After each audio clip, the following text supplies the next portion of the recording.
Popsicles, sprinklers, a cool breeze. Talk about refreshing. You know what else is refreshing this summer? A brand new phone with Verizon.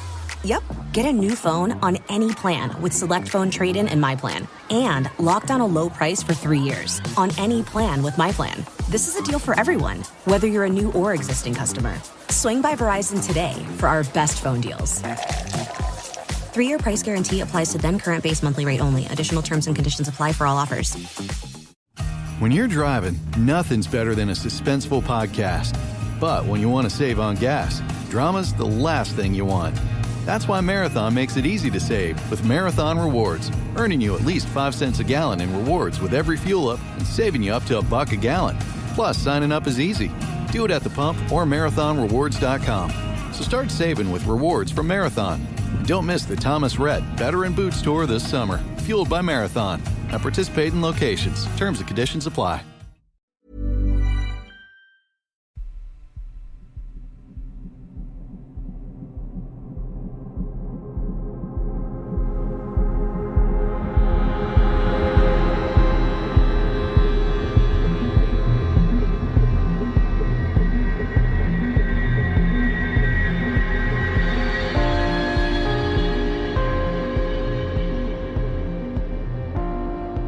Hello and welcome to episode number 279 of Real Life Ghost Stories. And to kick things off this week, I would like to say thanks to some of our newest Patreon subscribers. I would like to thank Ronnie and Nikki D.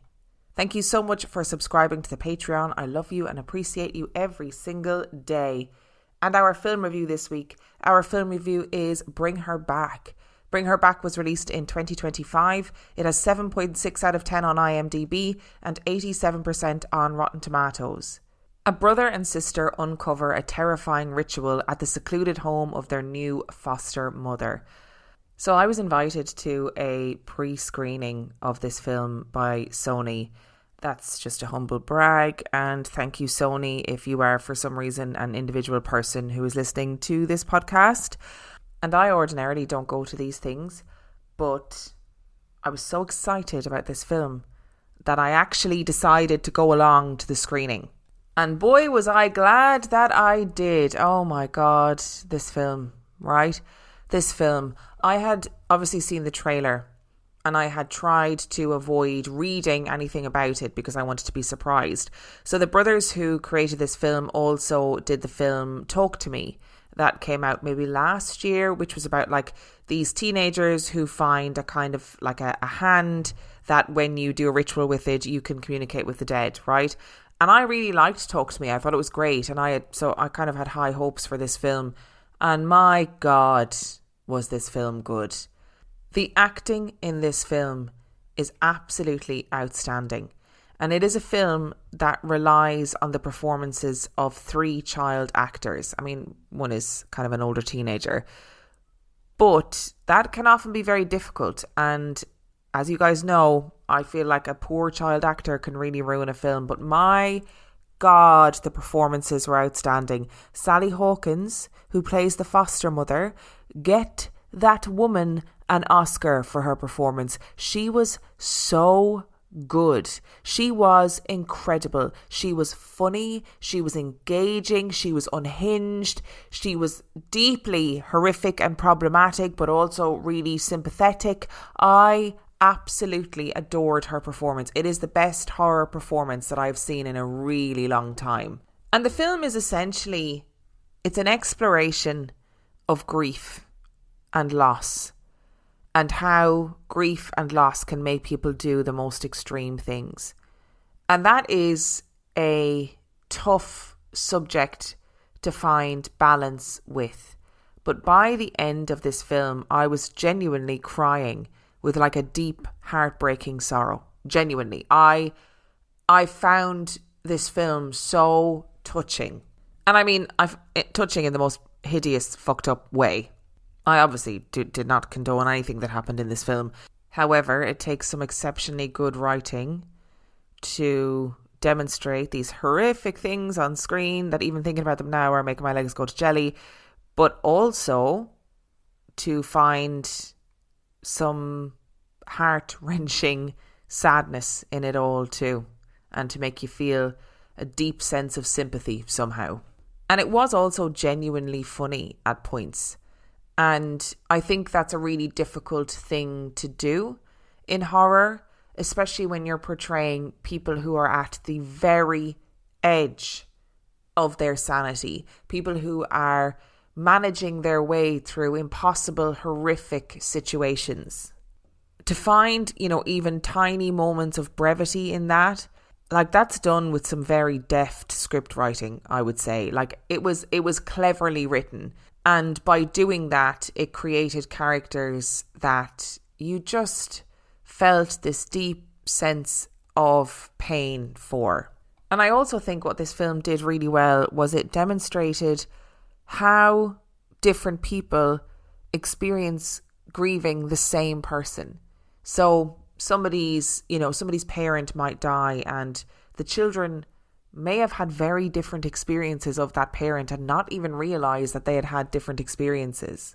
And then the complications of trying to navigate that when that parent dies, and how do you sort of end up in a situation where you're essentially grieving different people because that individual person treated different people differently, and that's life, and that happens. And I did think that was a really interesting nuance to pick up on. And I did think a lot about whether or not I would watch this film again, because I found it difficult for reasons that I will come on to in the dislikes column. But I did think a lot about whether or not I would see it again, and I've decided ultimately that I am going to go to the cinema to watch it again, because I want to see the intricacies of the ritual and different symbolic references throughout the film. I want to see, are there things that I missed out on the first time around, things that I will look at now and go, oh, that is clever. That's what I want to do. And ultimately the dislikes column for this film is very small, but I am going to tell you now, without any spoilers, that if you go to see this film, you need to be prepared that it is an incredibly difficult watch. My God, is this film gory. And I'm always the first to say that I don't like gore, and I particularly don't like gore when it is unnecessary to a plot. However, the gore within this film and the sheer brutality of it at points is necessary to getting the point across and to telling the story, right? But I knew after Talk to Me, because I saw that film and very much liked it, I knew that they weren't going to shy away from the gore, right? I knew that it was going to be tricky to watch at points, but my God, this is something else. There were genuinely points where I thought, and I was sitting looking into my lap so I wouldn't have to look at the screen, and I thought, if I watch this, I'm going to have to leave. So I guess you just have to be prepared that there are moments. They're not really protracted. It's not like throughout the whole film it's just constant gore, gore, gore, gore, gore. It's not that kind of film. But the moments that are gory and physically violent are pretty brutal. The other thing is that I personally found this film quite triggering. I really felt like this film had a way of showing the kind of, the sheer brutality of death, and not in the violent way, but in the way that your own body can be really brutal, and that death can be, like terrifying and gory in and of itself, and messy and all of those things. And some people might find that really difficult. And to be clear, I don't use the word triggered lightly. I do think that word gets overused at times when people are just kind of feeling a bit uncomfortable with a topic or a scene or whatever. But I do think that this film is worth a does the dog die search before you go and see it, if you kind of have specific issues around death or dead bodies or, CPR or, those kind of things. It might be worth doing a does the dog die. I did see in my Instagram comments that somebody had commented and said they had seen a cat in the trailer, so they weren't going to watch it because of what happens to the cat. I am going to tell you now, right, for those who are worried about cat-related issues within this film, the cat gets injured but is fine. So that is good news. I will also say that I dragged my friend Tash along to this screening, and she is not a horror film person. She just doesn't particularly enjoy horror films, and obviously, like me, she found elements of the gore quite difficult to watch for various reasons. However, she, as a non-horror film lover, when we got to the end of the film, she was like, that was actually really good. Like, that was just outside of the horror genre, just a really good film. And that is high praise indeed. And I am really curious, like I said, to give it a second watch and see how I feel watching it the second time round. I am going to try and watch more of the gory bits in a more present way and just take a deep breath and go for it. You know what I mean? But I'm going to give this film 5 stars. I loved it. I loved that I was on a roller coaster the entire time I was watching it. I thought it was tense. I thought it was deeply unsettling and unnerving and difficult to watch at times.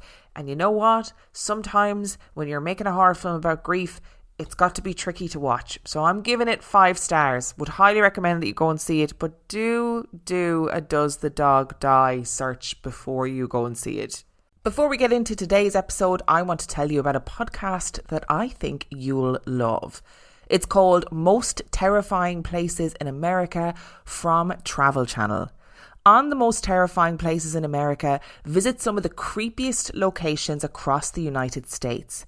Go to a hotel in New England where guests wake up with scratches, and head down the back roads in the Midwest where a hitchhiker vanishes mid-sentence. Then meet the spirits of a Texas warship where the dead still walk the decks. On each episode, travel with ghost hunters, psychics and historians as they uncover the chilling truth behind America's paranormal hotspots. It's a podcast that's part cross-country road trip, part ghost tour. If you want deep dives into the most haunted locations in the US with input from experts from across the paranormal spectrum, then this podcast will be right up your street. Listen to Most Terrifying Places in America wherever you get your podcasts. Popsicles, sprinklers, a cool breeze. Talk about refreshing. You know what else is refreshing this summer? A brand new phone with Verizon. Yep, get a new phone on any plan with Select Phone Trade-in and My Plan. And lock down a low price for 3 years on any plan with My Plan. This is a deal for everyone, whether you're a new or existing customer. Swing by Verizon today for our best phone deals. 3-year price guarantee applies to then current base monthly rate only. Additional terms and conditions apply for all offers. Hi, I'm Cindy Crawford, and I'm the founder of Meaningful Beauty. When Dr. Sabah and I decided to do a skincare line together, he said to me, we are going to give women meaningful beauty. And I said, that's exactly right. We want to give women meaningful beauty, which means each and every product is meaningful. It has a reason to exist. It's efficacious. You're going to get results. And then you just go out and live your life. Meaningful Beauty. Confidence is beautiful. Learn more at meaningfulbeauty.com.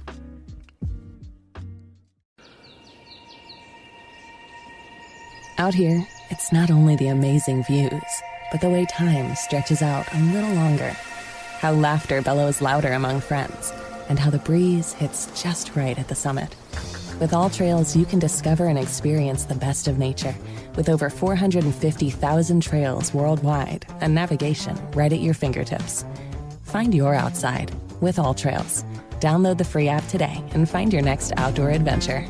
This is Paige, the co-host of Giggly Squad. I use Uber Eats for everything, and I feel like people forget that you can truly order anything, especially living in New York City. It's why I love it. You can get Chinese food at any time of night, but it's not just for food.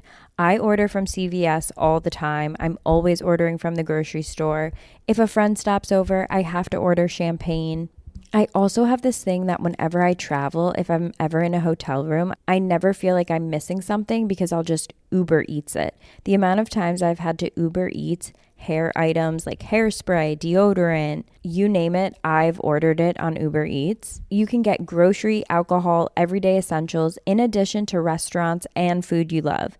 So in other words, get almost anything with Uber Eats. Order now. For alcohol, you must be legal drinking age. Please enjoy responsibly. Product availability varies by region. See app for details. Which brings us to our story this week. And for our story this week, we are deep diving into another witch story. People love witch stories, and I try and space them out as much as possible, because I do feel like there's a lot of similarities within witch stories. So you can't do like weeks and weeks and weeks of witch stories, because it becomes quite samey, and I get quite cross. And then people tell me to stop doing feminist rants on the comments on Spotify. FYI, I will never stop doing feminist rants. I'm sorry. It's who I am to my core, okay?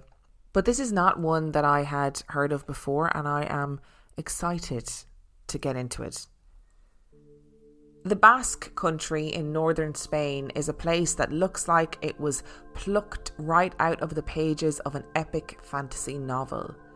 Rolling green hills spill into sheltered sandy coves.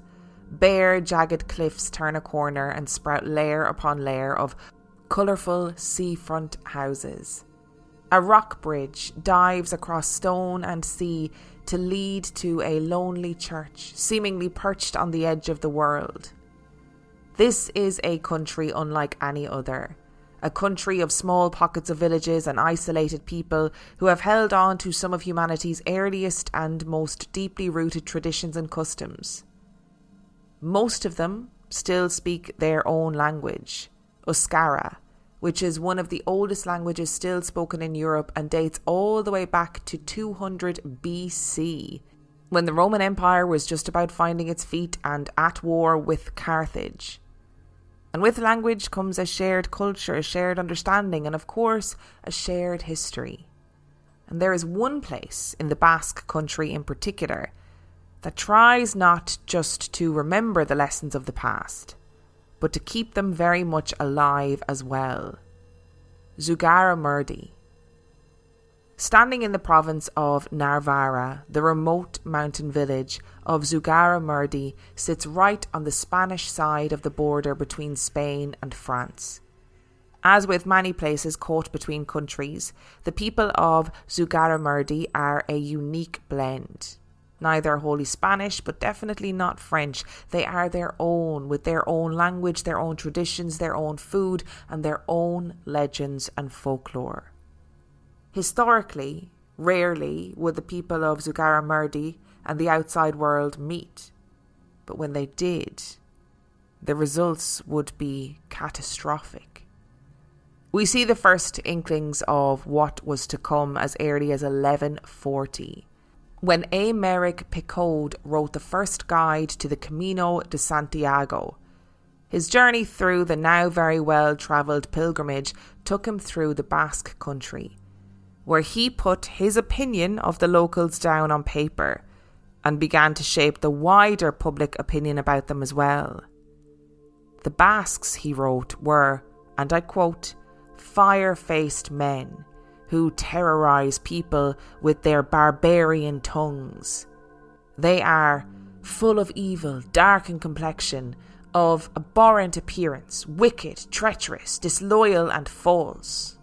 There is obviously a lot about this that is deeply problematic now, and he did not hold back on how he felt.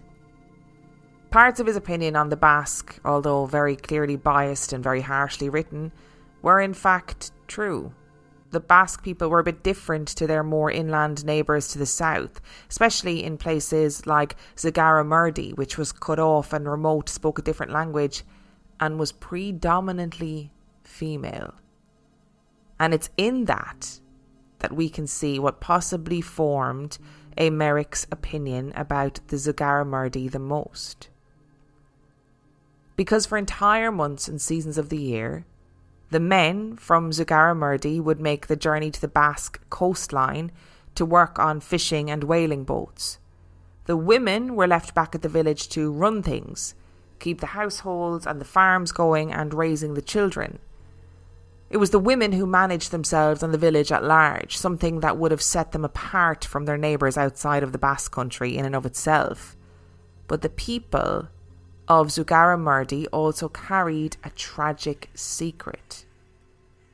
Unbeknownst to them, at this time in the 17th century, many of the people had a condition called rhesus negative blood. This meant that their blood lacked a specific protein, and this condition, unfortunately, often results in stillborns, especially if left untreated. Pregnancy in Zugarramurdi was a difficult and harrowing time, both physically and emotionally, for the expectant couple and their families. The loss that would often follow afterwards was heartbreaking, and with the information and technology available to them at the time, it seemed unexplainable. Many of the women resorted to home remedies to improve their chances of carrying a healthy baby to term, not knowing that the solution was centuries away. From the outside, looking in, it was easy to assume that these rugged mountain people who were run by potion-making women were cursed. God had turned his back on them for their strange ways and unholy practices, especially for their particular tradition of climbing up to the large mountain caves to hold gatherings and meetings and light a bonfire on the summer solstice. And then, rumours began to spread that these meetings had a more sinister purpose, one that involved invoking the devil and worshipping a male goat who could transform into a human man to sleep with the women gathered around him. But these were all rumours, and they were rumours that the people of Zugarramurdi didn't take seriously. Until, that is, one of their own started very loudly and very publicly claiming that she had seen these satanic gatherings firsthand. So the story goes, a young woman in her early 20s had returned to Zugarramurdi after spending several years in France. But upon returning, she had found it difficult to adjust back to life in her remote mountainside home. She felt like she had seen a part of the world, and there was more out there still. And suddenly the caves and the shared tragedy and trauma of stillborn babies seemed so stifling and small. What Zugarramurdi needed was to be shaken up a little, to shirk off the old traditions and get a taste of the outside world. But during the early 17th century, what had taken the world outside of Zugarramurdi by storm was the Spanish Inquisition and their fevered hunt to root out witches and evil and anyone that was not a true Christian. This unhappy and despondent young woman turned to another, a woman named Maria, and cried, "Witch." How did she know this woman for a witch? You and the villagers both asked. Because this young woman had taken part in an infamous aquelarres, a witch's Sabbath, and had seen Maria there. It was during these aquelarres that it was rumoured the women gathered up in the caves and in the pastures on the mountain to meet with this devilish transforming goat, and it was there that they supposedly practiced their dark magic. It was because of these ceremonies that the babies died, that the storms came that ravaged the mountain, that seemingly healthy people died mysterious deaths, that the harvests were ruined and the crops failed. It was now official. Witches had infiltrated Zugarramurdi. She took her knowledge to the local priest, who could see that tempers were beginning to rise and that the people of Zugarramurdi had begun to panic. Many of them had lost children. Some of them were still pregnant and had no way of knowing whether their child would be born healthy. Many of them would have done anything they could to ensure that they were. With a potential mob on his hands, the local priest attempted to soothe his flock.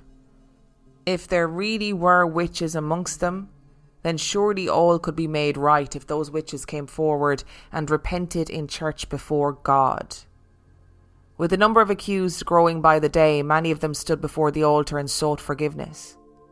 Better that than to be blamed for so much loss and tragedy after all. The local priest blessed the people and told them that all of their sins had already been forgiven through Jesus giving his life for them on the cross. But the ambitious abbot in the nearby monastery of Urdax caught wind of the witches in Zugarramurdi and smelled opportunity. With the Spanish Inquisition in full swing, he would be a hero for delivering the witches of Zugarramurdi into their hands. So he overruled the local priest and told the people of Zugarramurdi that if they wanted to be forgiven and have their curse lifted, they would have to travel to Logrono and turn themselves into the Inquisition for a formal pardon. Logrono was a grueling 100 kilometres away, but with so much death already marring their history and clouding their collective vision, the people of Zugarramurdi set off.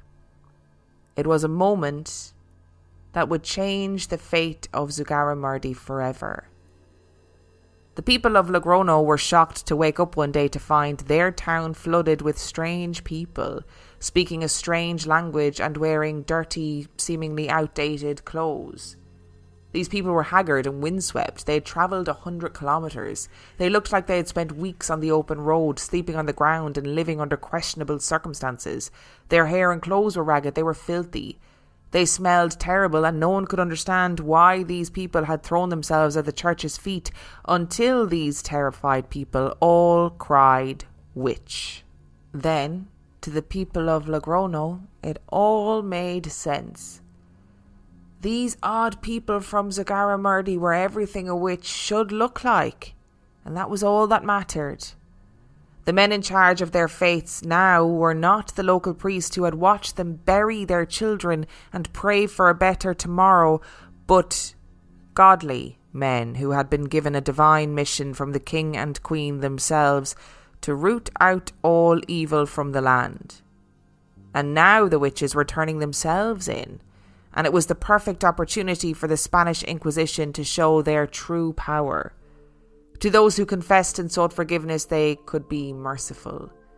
To those who denied their sins and turned away from God, they could publicly bring down holy judgment upon them.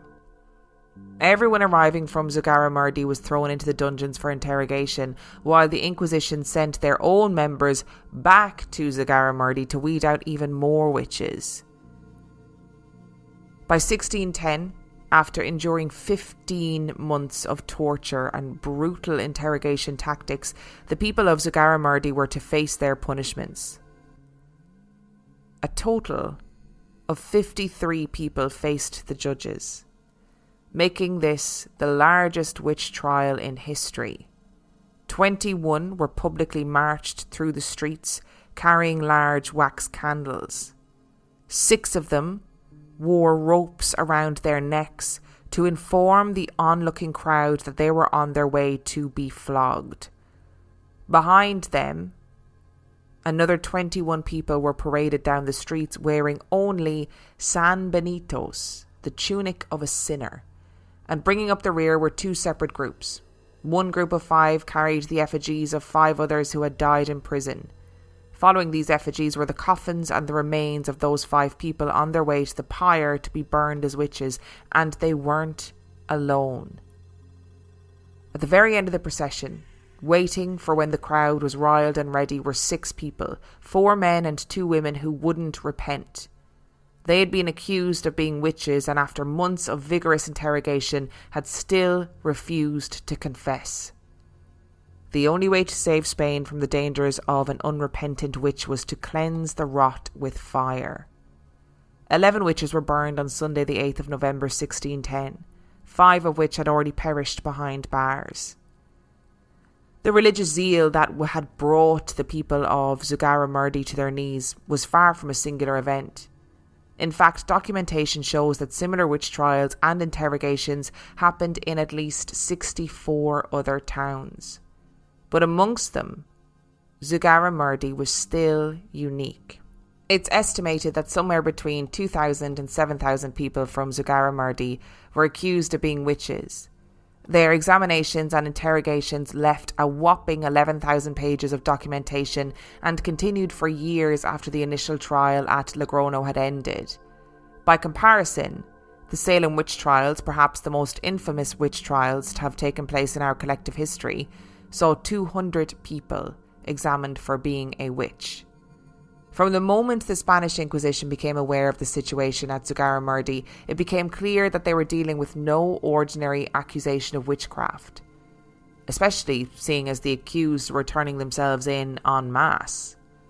So to investigate further, they sent in one of their top officials, a friar and a lawyer by the name of Alonso de Salazar.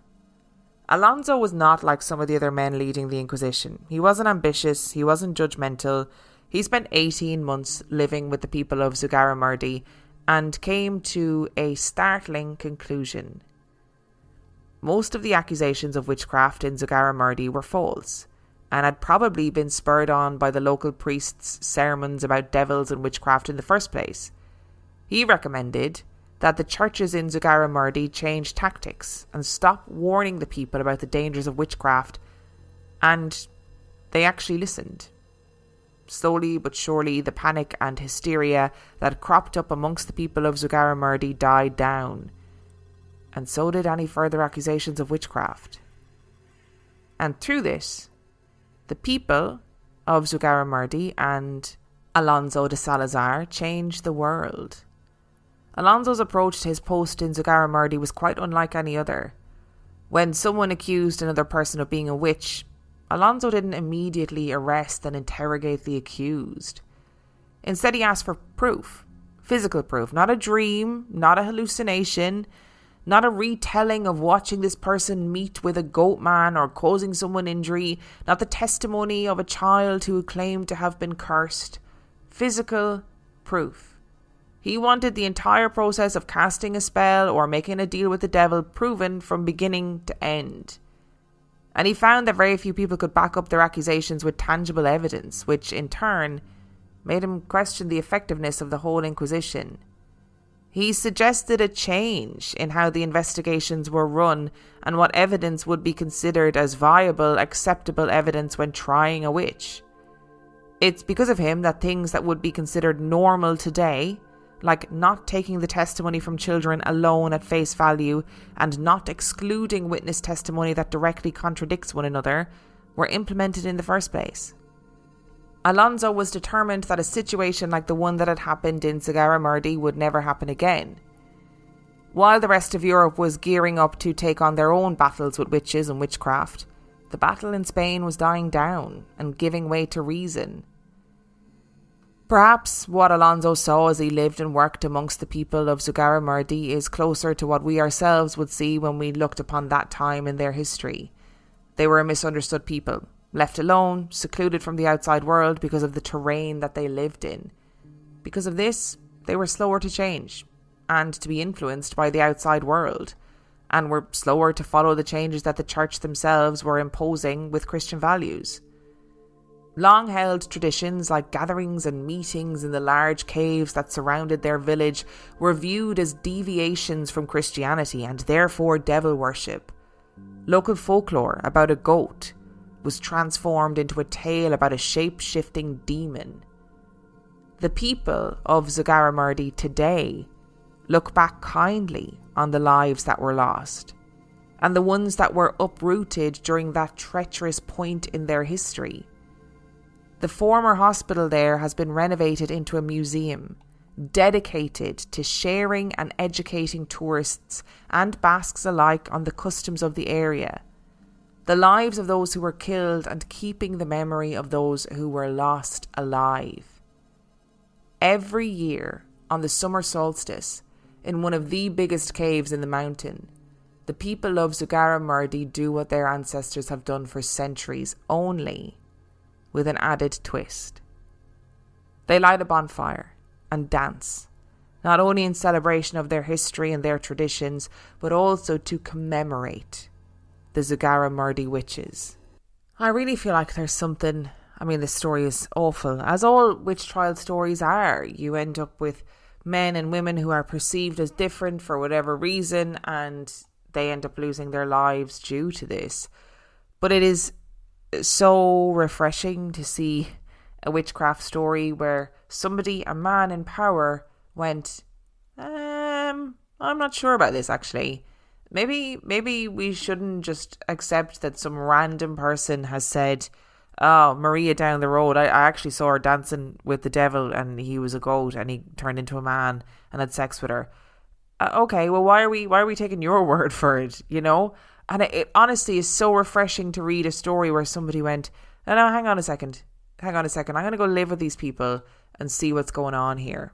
And it's so interesting when you look at these descriptions, like Aymeric Picard wrote, right? And he said, you know, they were fierce-faced men who terrorized people with their barbarian tongues. And it's like they just spoke a different language, babe. Like they just spoke a different language, full of evil, darkened complexion, of abhorrent appearance, wicked, treacherous, disloyal, and false. How did you get all this when they spoke a different language, first of all?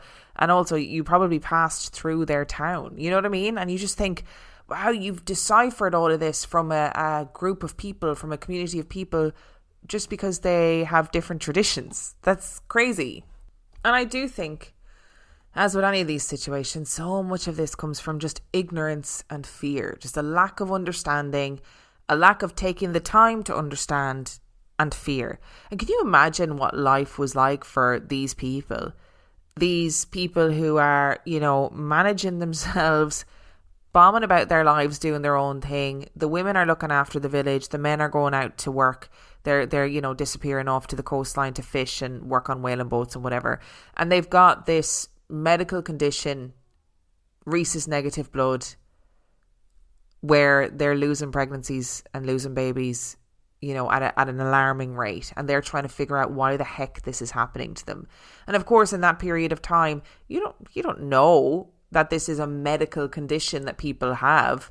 All you think is, what have I done wrong that has caused this? And of course, if somebody takes a potion, if somebody does a ritual, if somebody does something specific and they then have a healthy pregnancy and a healthy birth, you're going to be thinking, well, that's the key, isn't it? That is the key to having a healthy pregnancy, and then that gets passed along to other people. Well, when I was pregnant, this is the potion that I drank and my baby was fine. And to an outsider, you'd be thinking, well, this is all a bit pagan-y, isn't it? Especially at a time when these Christian ideals were so hailed as being the most important ideals within society. And really interestingly, and I'm not trying to compare you know, a situation that I've been in to the situation of these accused witches. But the other day I was having a conversation again with my friend Tash, who is also Irish. We both grew up in kind of relatively rural Ireland, so we have similar experiences in terms of folkloric medicine, folkloric magic being kind of a part of everyday life for various reasons. And we were trying to explain to an English person who, you know, grew up in a town in England about ideas around old folk medicine and how it is still a part of everyday life for a lot of people in rural Ireland. And he just couldn't get his head around it. He was just like, I can't understand what you mean by this.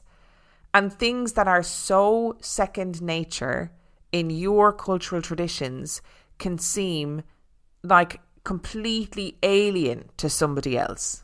And I felt that real frustration where I was like, yeah, but how can you not understand this? Like it just is. This is what some people believe. This has carried on for over the years from generation to generation. It just is what it is. Some people have the gift of curing certain ailments, and I don't understand what you don't believe about that. And trying to get that point across, I just was like, I'm so frustrated trying to get you to understand this. But then I understood that from another perspective, it is like a completely different language. And there's so much to take away from this story that is culturally relevant to today. Like the fact that Alonso went to this town and was like, maybe if you stop preaching about the dangers of witches from the pulpit and stop preaching about the fires of hell, people will stop accusing each other of being witches, and then maybe actually things will be okay. Guess what? That's exactly what happened. And maybe if you look at people who come from different cultures and traditions and you think, hey, that's not the same as mine, but that doesn't mean that they should be belittled for it, and that doesn't mean that they should be outcasts or they should be accused of being witches or whatever because they're from a different cultural tradition. Hey, maybe we just go, you're from a different cultural tradition. I don't understand it. It's not the same as mine, but you know what? You do you. Maybe if we just do a bit of that instead. And look, like I said, there's a lot of things to be taken here. A lot of parallels to be drawn between the current state of the world and these witches back in the 1600s. I mean, I'm saying witches, I'm using that term loosely. Maybe a better way to put it is these poor people who were so beleaguered by loss of babies and pregnancy that they believed we're responsible for this. Actually, we're responsible for this somehow. We must be witches. I don't quite know how we're witches, but we clearly are, because we have somehow done this. So we need to go and turn ourselves in so that we don't lose any more children. And it is really good to see that in modern times in this town that they have gone, you know what we're going to do? We're going to create a museum. We're going to educate people on local customs. We're going to talk about the lives of the people who were killed. We're going to keep the memory of those people alive. We're going to respect them and honour them. Yes, we personally in the modern age, we did not do this to these people, but it is important to nod to their legacy and say, hey, we also recognise that this happened to them and it was awful. I do also love learning about the cultural traditions of various places. Like, lighting a big fire in a cave with all of your girlfriends is, that sounds great. Lighting a big fire in a cave and dancing around, that sounds great. That I would be there. I would be there with bells on. I'd be the first person there with my little twigs ready to light the fire. I'd be so excited. Imagine how much of a ball that would be if you're living in a place where everything is so hard all the time and you're just trying to keep everything together. You're surrounded by all this death and trauma, and one day a year you get to all get together, light a big fire in a cave and dance around. God, that must have been such a release for people.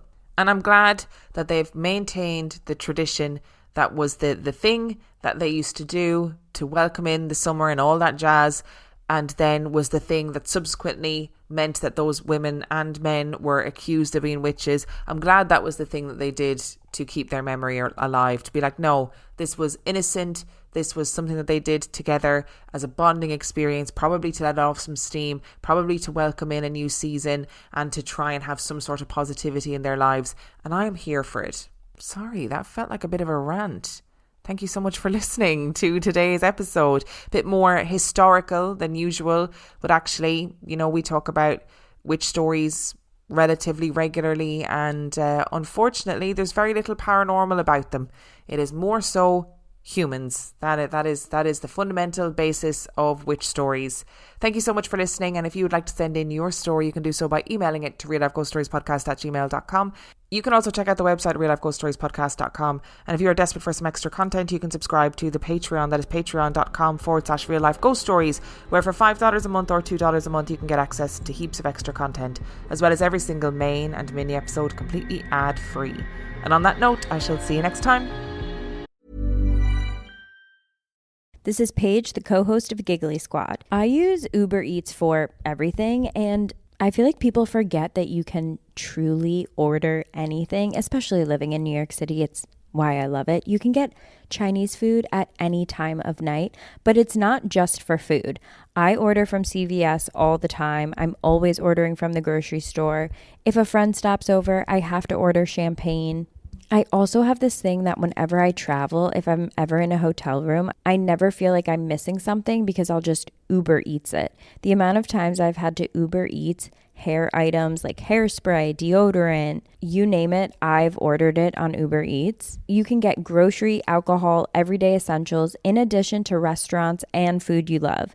So in other words, get almost anything with Uber Eats. Order now. For alcohol, you must be legal drinking age. Please enjoy responsibly. Product availability varies by region. See app for details.